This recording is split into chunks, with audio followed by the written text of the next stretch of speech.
Turning dirt and wrenches, and today we're going to work on the AC on this, what is this, a 99 Dodge Durango, I think, with a 318 in it. And I don't know anything about this system, just know that the AC is not working, so we'll put some gauges on it and see what we find. It might just be low.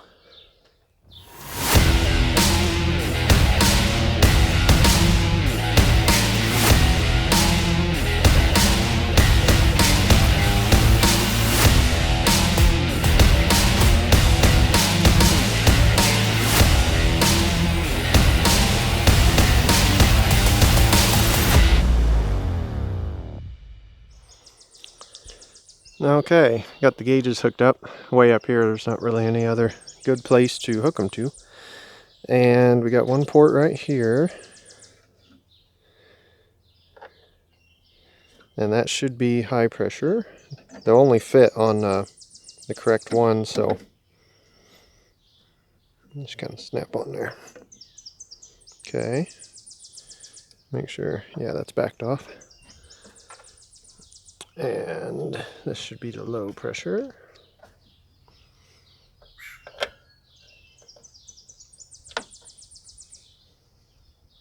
Okay.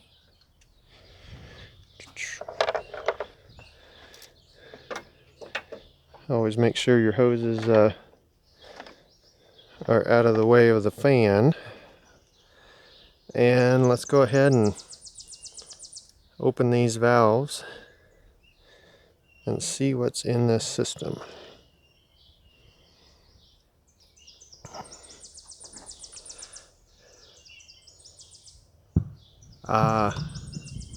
Nothing. Okay, well, I don't know if you can see that. There might be just the tiniest bit of pressure on the low side. But I'm guessing the system, that could even just be residual pressure from temperature change because it's pretty warm today. I'd say this is all leaked out. So what we're going to do is we're going to put the vacuum pump on it and vac it down and see if it holds vacuum. And if it does hold vacuum, then we will put some Freon in it. But if it doesn't, then we know we got a leak we got to repair somewhere. So I'll go get the vacuum pump hooked up. Okay, got the vacuum pump hooked up. And valves are closed, so we'll go ahead and turn it on. Then we're going to open the low side.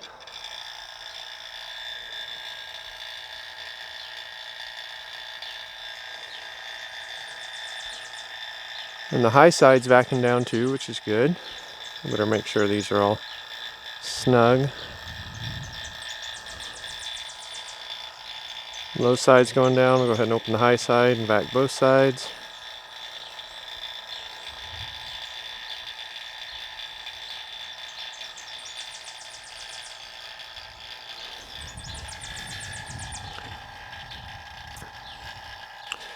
Now, I have had in the past where maybe this fitting just doesn't fit just perfect and you actually lose vacuum out of where these quick connects are. So you just kind of got to see and get a feel for how fast the vacuum goes down, and see if you can wiggle these around and hear a little hiss or something, because sometimes it's right here and it's not actually a fault in the system. And that's just, you kind of got to learn how your equipment acts and your tools. But that's wow, that's vacuuming down a lot actually. That's good. Well, we're gonna let this vac for a while, maybe like a half an hour, and we'll come back and turn all the valves off and see if it holds it.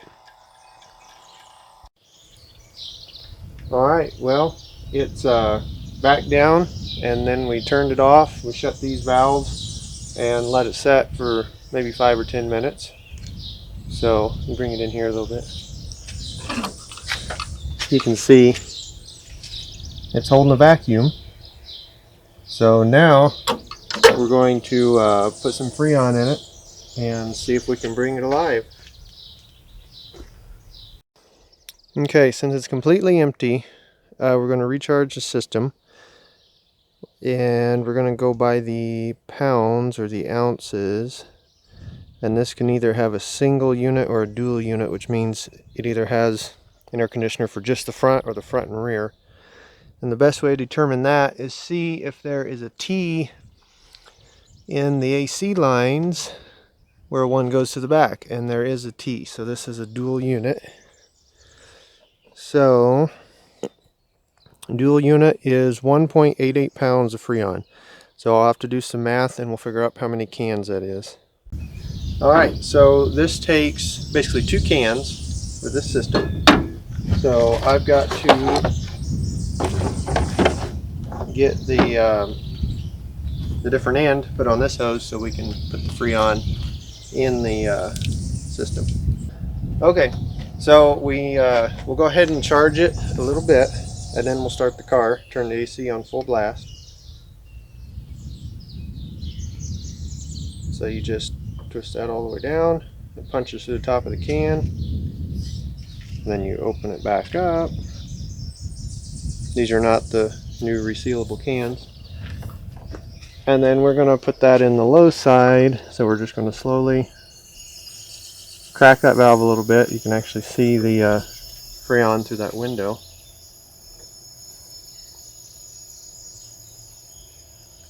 And I'll give it some gas by having it upright, and then I'll give it some liquid and some gas and some liquid.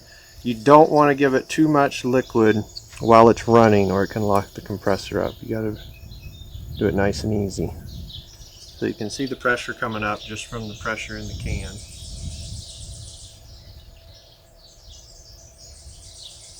On old systems, you would try to get about 30 pounds on the low side, maybe 150 to 200 pounds on the high side while it's running.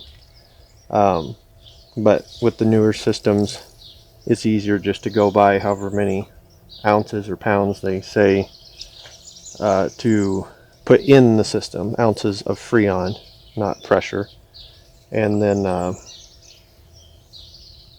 just go from there and not worry too much about the pressure.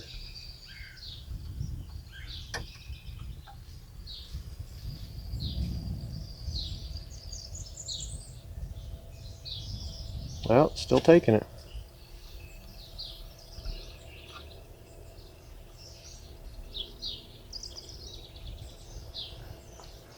Basically, we need enough in here for the low pressure switch on the AC system to kick on, and that way the compressor can start sucking the rest of the Freon in on its own. So that's probably all we got. So we'll close that for now. We'll double check, make sure your hoses are out of the way of your fan, and then we'll start the engine.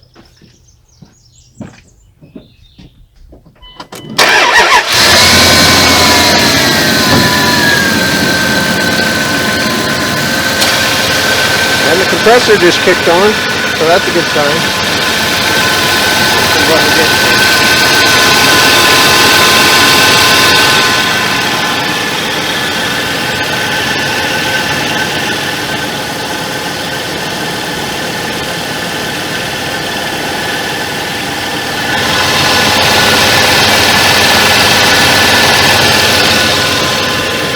This can is almost empty.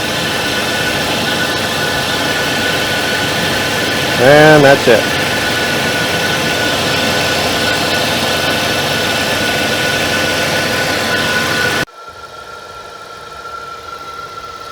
Okay, we've got 1 can in, and we're actually at 40 psi on the low side already.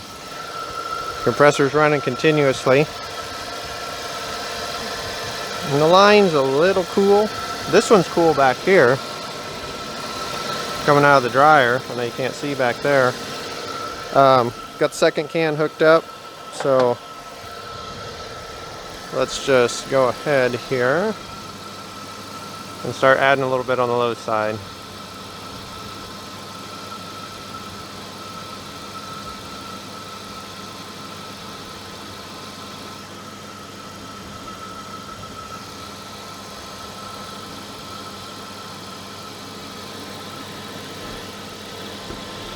Whoop.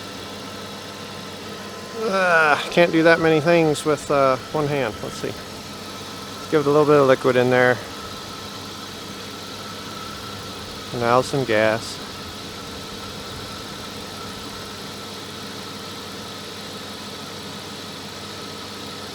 A little bit of liquid.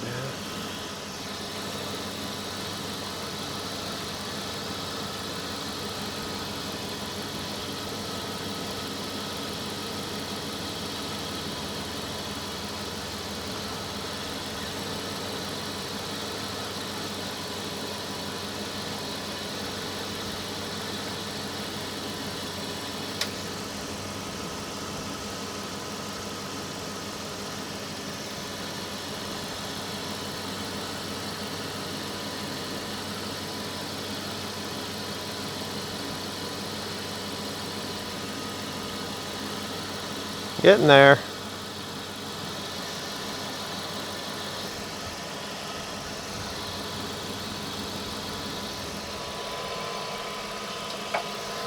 Let's go see if it's getting cold inside.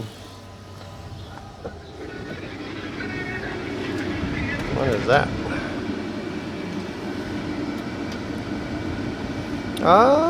Yeah, a little bit. Not as cold as I would like it, I guess, but it isn't cold. Max AC. No, it'll probably take it a little bit for the pressure to equalize, especially on such a big system like this. We're pouring a lot of pressure right into the low side, so it's not going to work as well. I think that's getting cold.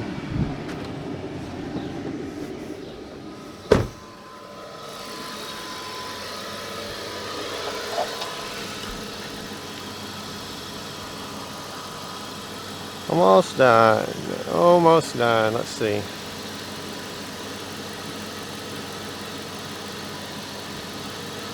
That's it. The compressor still hasn't kicked off. There's the fan.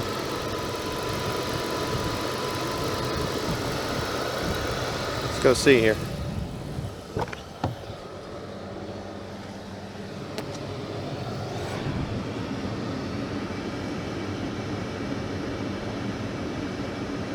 I think it's working. Yeah, that's getting cold. Just got to equalize. All right. We'll let it run for a little bit. Now, I mean, you might ask, well, you know, the Freon leaked out somewhere, so why just put more Freon in it? And it might all leak out. And it could still leak out if it's, you know, maybe it leaks while the compressor runs or something, and when it's off, it'll hold a vacuum. I've seen strange things like that before. But a lot of times, you know, Freon leaks out a little bit each year, even on a perfect system. You just can't have everything 100%, you know, airtight. And this, you know, this is a 99. And I don't know all the history of it, so it may have never had the AC messed with. And so there's the potential that all the Freon just leaked out naturally, just with the normal amount that it loses after that many years. What is that, 24 years? That's a long time. Yeah, it's getting cold now. So from a just a budget perspective for the average guy, I mean, I'm gonna try to put 2 cans in it and see if it works and not spend a bunch of time on it. And if it all leaks out, then I guess we'll go deeper, but it's worth that. It's getting real cold now. You know, it's worth trying the simple thing first instead of just rebuilding the whole system or whatever. And it didn't have a vacuum leak so far, so sometimes, you know, this is all it needs, is just a recharge. So we'll see what happens. Thanks for watching.